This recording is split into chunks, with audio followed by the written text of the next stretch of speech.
online, on the TuneIn app, and on your smart speaker. Play Shock Radio. This is the sound of Salford. Shock Radio News. It's just gone 7 o'clock and you're listening to the Shock News Show with Alfie Mulcahy, Benny Fiddimore and Noah Buckingham-Reed. Your headlines: Donald Trump has confirmed that Ukraine's leader will visit the White House on Friday to sign a minerals deal. Mr. Trump has claimed Europe will make security guarantees and not the US, after Volodymyr Zelensky said earlier that issue had yet to be decided. 7 companies connected to the Grenfell Tower may never receive public contracts again as they're investigated for alleged professional misconduct. The government has accepted, either partially or in full, all recommendations made in an inquiry's final report from last year. We've been told that the Pope's condition has improved slightly over the last 24 hours, with his kidney issues resolved. The 88-year-old is still on oxygen for double pneumonia, though worked from hospital this afternoon.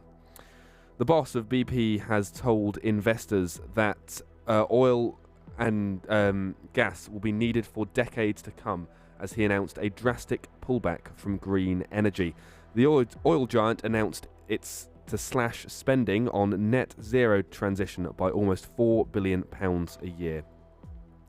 In cricket, England have been knocked out of the ICC Champions Trophy after losing to Afghanistan in Pakistan. They've now lost their last 6 one-day internationals. Shock Radio weather. There'll be areas of cloud moving through the evening with a few showers, becoming dry overnight with clearer spells developing. Chilly, but mostly frost-free with lows of 3 degrees. Well, you are listening to the Shock News Show with Alfie Mulcahy, Benny Fiddimore and Noah Buckingham-Reed on Wednesday the 26th of Feb. We are starting with defence spending, and Prime Minister Keir Starmer has announced the UK will increase their spending on defence to 2.5% of GDP by 2027, while foreign aid will be cut. Starmer is set to meet with US President Donald Trump tomorrow. Now, guys, this is something that's been rattling on for the last week or so, the amount that the UK is spending on defence and aid. Starting with you, Benny, what are your thoughts on this so far? Well, last week Donald Trump said that it's up to Europe to spend more money on defence for Ukraine and kind of like let the US not spend so much so Europe takes more of a responsibility. And this is Starmer saying we're going to do that. He's agreeing to do what Trump wants him to do, and I think this is very interesting considering they have a meeting tomorrow. Yeah, like you said, sort of very potent time, I think is the right word for it. This comes at a very important time for the relationship between the EU and America. We've seen this week how hostile America can be and can turn it on for Europe, and I think this is the direct response. Whether people like that response or not is something which we'll see over the next few days. Yeah, well, let's just look into the maths of this for a second. It means that an extra £13.4 billion of the UK public purse will be spent on defence every year starting in 2027. Keir Starmer has said he wants the UK's defence spending to be at 3% by the end of the next Parliament, but Labour would need to win the next general election in order for that to happen. During the campaign, the Conservatives and Reform, they put a lot of emphasis on military spending, on increasing military spending and cutting down on aid. Do you guys see this as a change from Starmer in how he's tackling those two issues?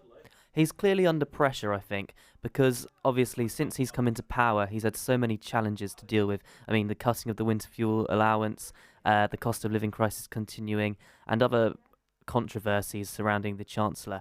So his approval ratings have been dipping, and we've seen a lot with Nigel Farage kind of increasing in support. I think the latest polls say that he is 1% under Labour right now. So I suppose there's obviously a shift to the right here in UK politics, and I think Keir Starmer knows that that's what the voters probably want at this moment in time. So he's having to do what he needs to appease the voting public. Like we said, it's a response. It's what it is a big response to what we've seen.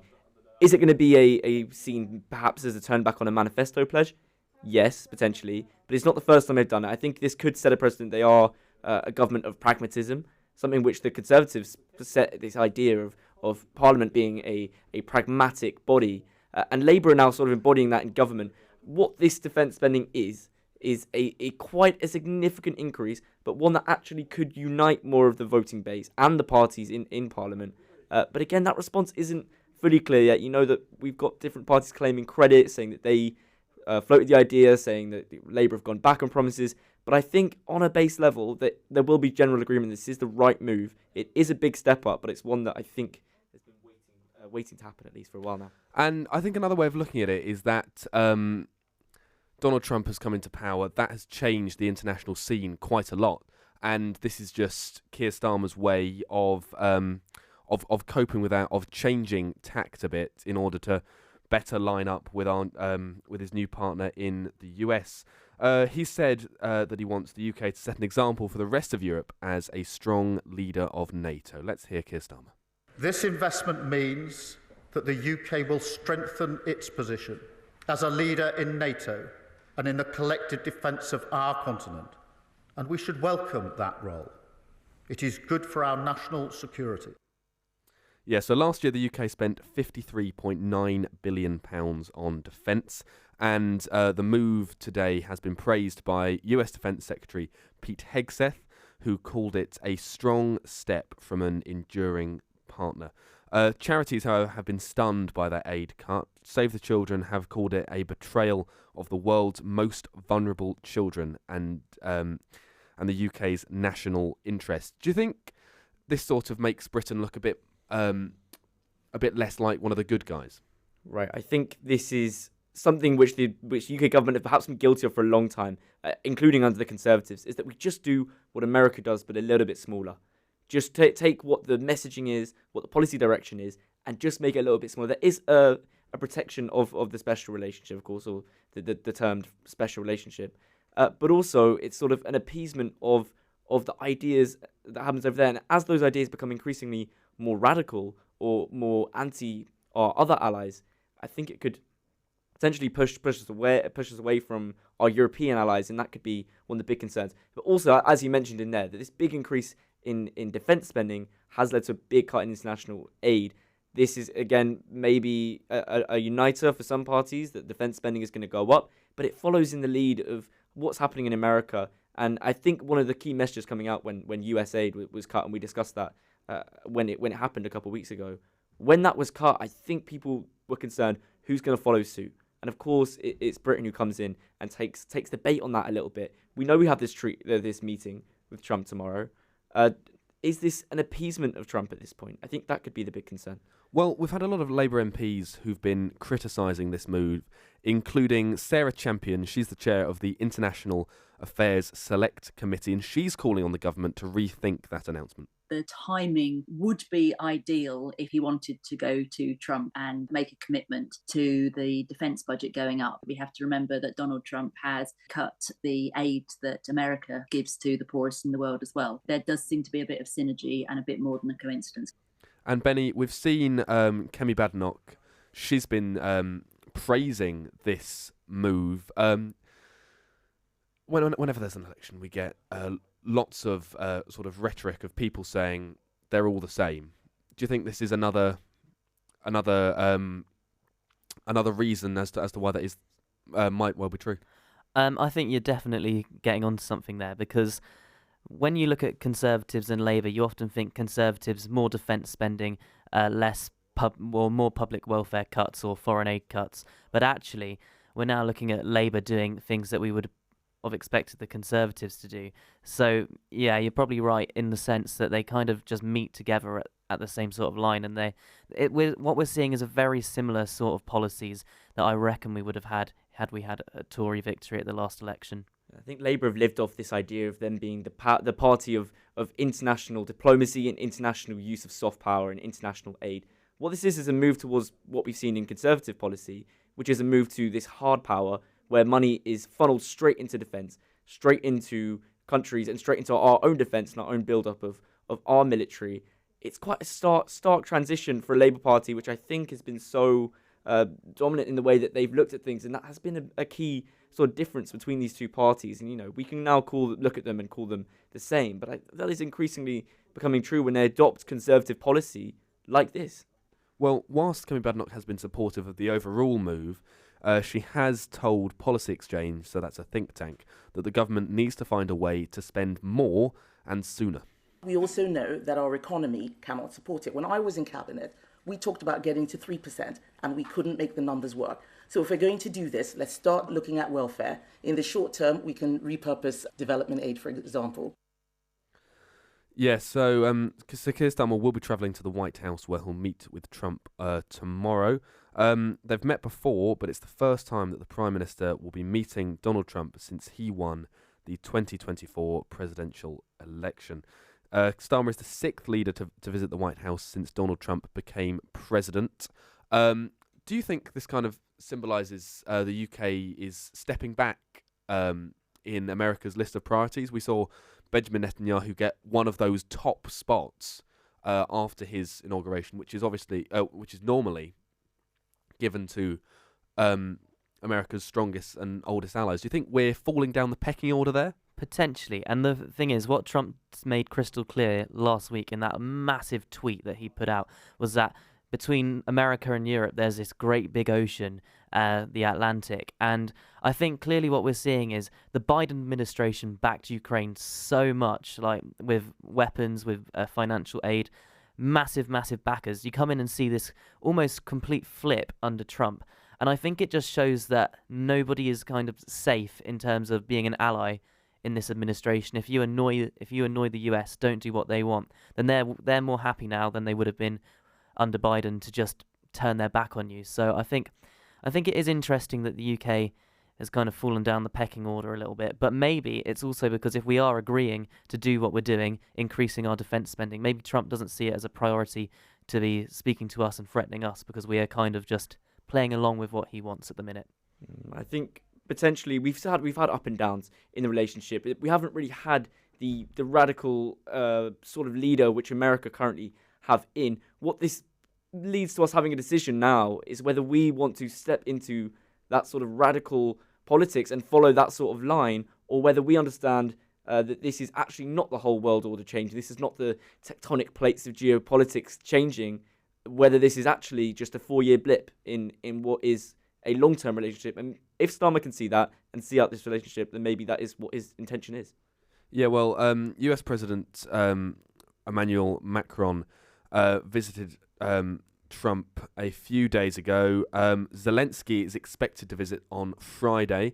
Now, Ukraine is obviously very high on the agenda, and the country is going to sign a deal that might give the United States access to its mineral supply in exchange for continued military aid. President Volodymyr Zelensky has said he hopes the initial agreement with the US will lead to further deals, but confirmed that no American security guarantees have been agreed yet. The deal will be signed when Zelensky visits the White House on Friday. This is one of a series of things we've seen from Zelensky. Last week he said that he was willing to stand aside as US president after he was criticised by Donald Trump. We're kind of now seeing, now that Trump has come into power, Ukraine is trying to make these concessions in order to keep that support that it so desperately needs. It does need the support because as much as Europe and NATO can fund as much as they can from their economies, the largest economy out there is the United States. And if you don't have the US's support, then you're kind of done for.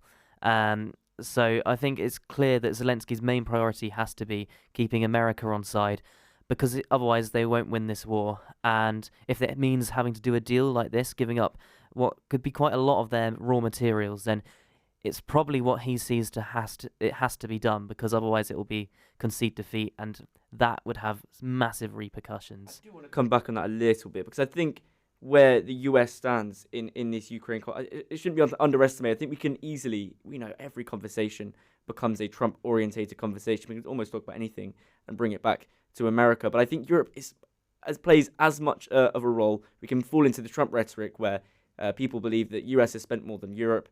Europe has spent almost double what America has spent on this war. This war is still dictated by Europe. This war is still dictated by Ukraine. I don't think that should be happening, that Zelensky has to fall into sort of the ideas of America. This deal, though, could ensure that the support is still there, and I think that it should be understood that that is potentially a positive in looking towards the peace. But also, Trump has said that this does potentially give Kiev the right to continue the fight. I thought this was a president of peace. Where do those conflicting ideas lie when we get to the real crux of the negotiations when it comes to it? Yeah, and this isn't a new deal, really. This was it first emerged in September when there were concerns within Ukraine that Mr. Trump would withdraw support if elected. Volodymyr Zelensky reportedly suggested it at a meeting at Trump Tower. We don't have the full details of this deal, but we've been told that a finalised agreement between the Ukrainian Prime Minister and the US has been finalised, and that it just needs signing off on Friday. Ukraine is set to contribute to 50% of future will contribute 50% of future proceeds from state-owned mineral resources, oil and gas, to this fund, and the fund will be used to invest in projects in Ukraine itself. Do we think that this will bring Ukraine a little bit closer to peace, or do you think this is just a way of keeping America happy? Well, it's bizarre how 7 days ago we were being told by Donald Trump that we got a peace deal coming up here, that they've more or less started the negotiations with Russia. But now, obviously, we've got these raw minerals coming in, and everything's kind of left in the open again. We're back to square one. It's kind of like a signal: carry on the fighting. Where is the peace? Are we just going to stay in the stalemate that we've been in for over 3 years now? And I mean, I'd sort of follow up on that. If we're closer to peace or not, it's going to be really tough. We know that the route to peace isn't easy, but this deal, like you said, we don't know the full details of the deal, but it could potentially soften Trump towards negotiations with Ukraine. And what this sort of meeting with Zelensky might do is that hopefully this opens up the narrative back between them. We know they had some sort of back and forth between them that wasn't in the best nature. This can bring Trump. We've had European leaders visit Trump. We've had Macron there. We're going to have Starmer there. We can bring Trump back on board for a European sort of project again, believing in the European sort of project, and also bringing Zelensky back in for a stronger relationship. This mineral deal could really bring some leverage back to Europe and bring Europe back to the table in the peace discussions if it came to it. And I suppose the other way of looking at it is that Ukraine has received a lot of money from the US. They have received 119 billion from the United States, and this is just might be seen as their way of saying thank you. President Trump has been keen to secure compensation for military aid during the conflict with Russia. Speaking last night, he said it's an important milestone. It could be $1 trillion deal, it could be whatever, but it's rare earths and other things. And look, we're spending hundreds of billions of dollars on Ukraine and Russia fighting a war that should have never, ever happened. That's a war that would have never happened if I were president. And Ukraine is quite important when it comes to minerals and rare earths. They supply 7% of global titanium, which is very useful for nuclear power stations and nuclear weapons. So by having that big reserve, they carry a lot of power in there. And America clearly wants to get in on it. Right. I think we see before Russia's invasion in 2022, minerals made up 6.1% of Ukraine's GDP and 30% of its exports. Those are huge amounts for a country of that scale. And reliant on whatever peace deal, and we can hope that a peace deal comes for there, that is going to be a huge part of that. And I know that there is some talks to have for that sort of some of that fund to be reinvested into Ukraine. But it is going to be a huge hit on their economy, however you look at it. And this could be, there's no sort of expiration date on this deal either. I think that's quite an important part. There's no expiration on this. This could be a project of 10, 20 years down the line.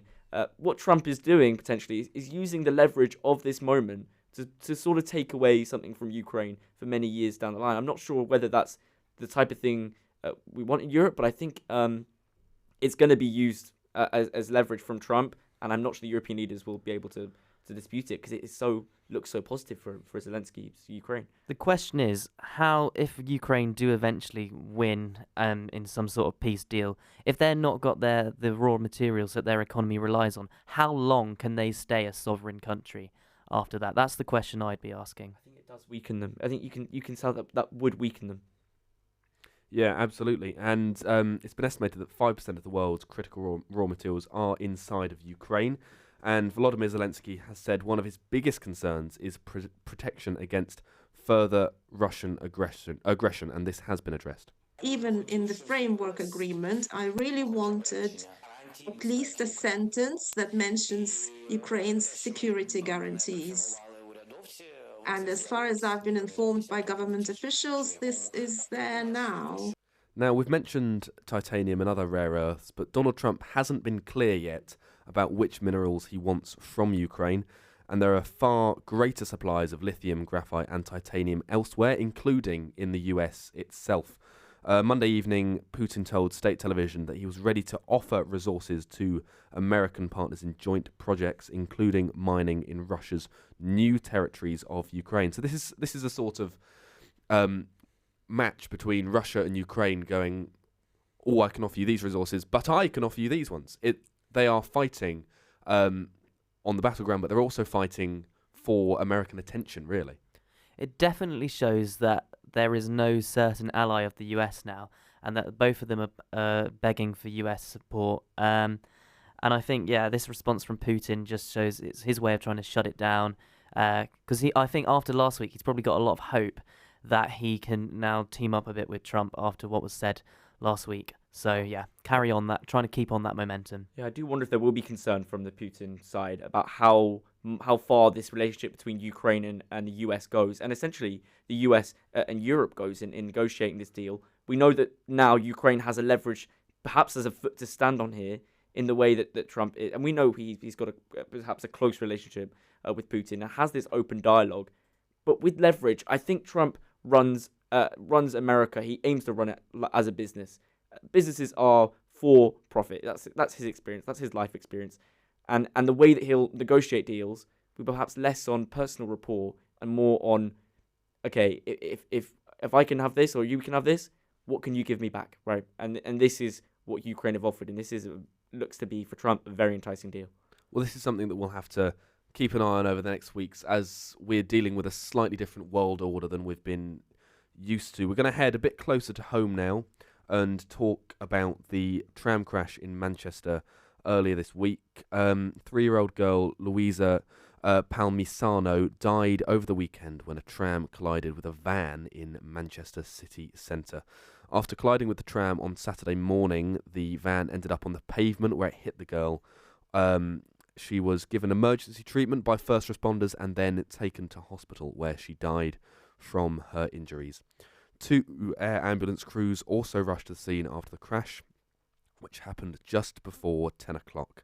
A man has been charged with causing death by dangerous driving, and he will appear in Manchester Magistrates Court soon. Now, this isn't the first tram crash we've seen recently. Within the last couple of weeks, we've seen quite a few in succession, and I think it's something that over the next few weeks, Transport for Greater Manchester and Manchester Combined Authority will have to grapple with and try and explain why we've seen so many more within the last few months than we've seen previously. I think really primarily a really sort of tragic and sad story, and it happening right at the heart of the city centre as well. A lot of these, there's one happened not too far away from us here in Salford. There was one that did happen in the centre, and this is sort of the first case which has had sort of major casualty in it, and a young girl dying in this way is tragic for the city. And I think, like you said, this could lead to a much bigger inquiry into exactly why this happened and what can be done to ensure, especially in the heart of the city centre where we know there's massive foot traffic. It really opens up questions about whether we need to have a sort of London-style system for the central city where they have pedestrian zones and those low-traffic neighbourhoods. But that's a thing for Andy Burnham to have a look at with the rest of the Transport for Greater Manchester, and just make sure it's as safe as it possibly can be. But I think it's also a case of putting the responsibility on the driver. I mean, if you're recklessly driving through Manchester city centre, then we need to have a look at speed limits. We need to have a look at increasing the punishments for people driving recklessly, particularly when you're on a shared sort of carriageway. Absolutely. And blame in this is not yet known. We don't know whether it was a fault with the tram, a fault with the driver. We don't know any details on that yet. Staying close to home, and Salford City Radio is a local community station in Salford. They've been going for 18 years now, and they've been struggling financially a bit recently. They've just launched a crowdfunder campaign to try and get more support from their listeners, and I went to speak to them yesterday. Salford City Radio, the sound of the city. Salford City Radio is due to celebrate its 18th birthday this year, but the station is worried about its future, as funding has been hard to get hold of. I spoke to station manager Jill Bowyer. Since 2016, for many organisations, it's been difficult to get funding, and we've battled really since 2016, always having the wolf at our door, or for the majority of the time, and the council very kindly, provide this facility for us and support us as best they can.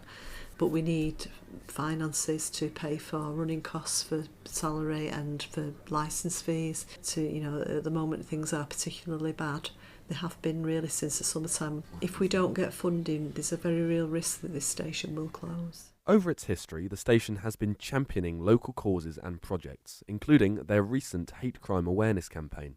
But it's not only the people of Salford who benefit from SCR. There's a vibrant community within the station, and I spoke to some of their volunteers, including David Gray. It's somewhere that not only plays the music of the different cultures that make up this amazing city, it deals with the issues. It can really dig in to what's affecting the people of Salford. Hi, my name's Matthew Ainscoe.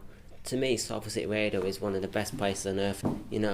It's in the heart of Salford, it's right in the middle, sort of, Swinton. It gives people a voice like me and other people, who are minorities in the community, a voice on the station. Bringing our community together. Kaleidoscope with Jill Bowyer. On 94.4 FM, Salford City Radio. I think more than ever, when it was the pandemic, I was touched very emotionally because people put pen to paper thanking us for being on air. I feel quite emotional talking about it now because you realise, you think they were saying thank you. Some of the people who come here, quite a significant number of people who come here, say it's the reason they've got to get up out of bed in the morning, and without the station, and those are the ones I worry about if this station is to close. Yeah, I'm Steve Pendlebury, technician and presenter at Salford City Radio. I've been here for 10 years now, actually. Basically, it keeps me going. I'm disabled, had a stroke, and this kept me on my feet, basically. That's what it means to me.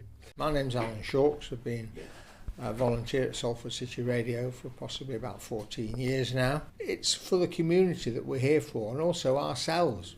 We're selfishly here for ourselves because everybody enjoys it so much. We're friendly with each other, we back each other up, there's no cliques, we go out for Christmas meals. We are a close-knit community within the station as much as we are out of the station. It's your Salford City Radio. Ready for easy listening? This is Colin Weston here, but never mind, I'm the one who has to deal with the problem. I used to be an ITV continuity announcer for 30 years, mainly up here at Granada. It's just the way I am. I sat in a continuity studio for 30 years on my own, so it seems natural to sit in a radio studio for the same period. I just love working here. I love coming in here to see everybody, not just doing the show, but actually communicating with all the other presenters. I hope everybody supports us by actually donating to us as well. So let's hope that Salford City Radio continues to live. End of conversation. Some of the people I spoke to at Salford City Radio there, and you can find their crowdfunder on their website. You have been listening to the Shock News Show with Alfie Mulcahy, Benny Fiddimore and Noah Buckingham-Reed. We're going to end with the day's headlines coming up to 7:30. Donald Trump has played down the chances of offering Ukraine security guarantees against future Russian aggression if a deal is done to end the war, claiming that's something for Europe to provide. Volodymyr Zelensky insists that commitment is crucial to a minerals deal being signed with the US. 7 companies connected to Grenfell Tower may never receive public contracts again as they're investigated for alleged professional misconduct. The government's accepting either partially or in full all recommendations made by an inquiry's final report from last year. Gossip Girl and Buffy the Vampire Slayer actress Michelle Trachtenberg has died at the age of 39. NBC News is reporting that police and paramedics were called to her home this morning in New York City. Police are investigating the murder of a woman in 2013, have found human remains near the A19 in Thirsk in North Yorkshire. Rania Alad's husband was jailed the following year, despite a body never being found. There's been a slight improvement in Pope Francis's health as he nears a 2-week hospital stay for double pneumonia. We're told the 88-year-old's kidney issues have been resolved. In cricket, England have been knocked out of the ICC Champions Trophy after losing to Afghanistan in Pakistan. They've now lost their 6th one-day international. Shock Radio weather. Weather then, areas of cloud moving through the evening with few showers, becoming dry overnight with clear spells developing. Chilly, but mostly frost-free with lows of 3 degrees. This has been your Shock News Show. Shock Radio Bulletins will return tomorrow.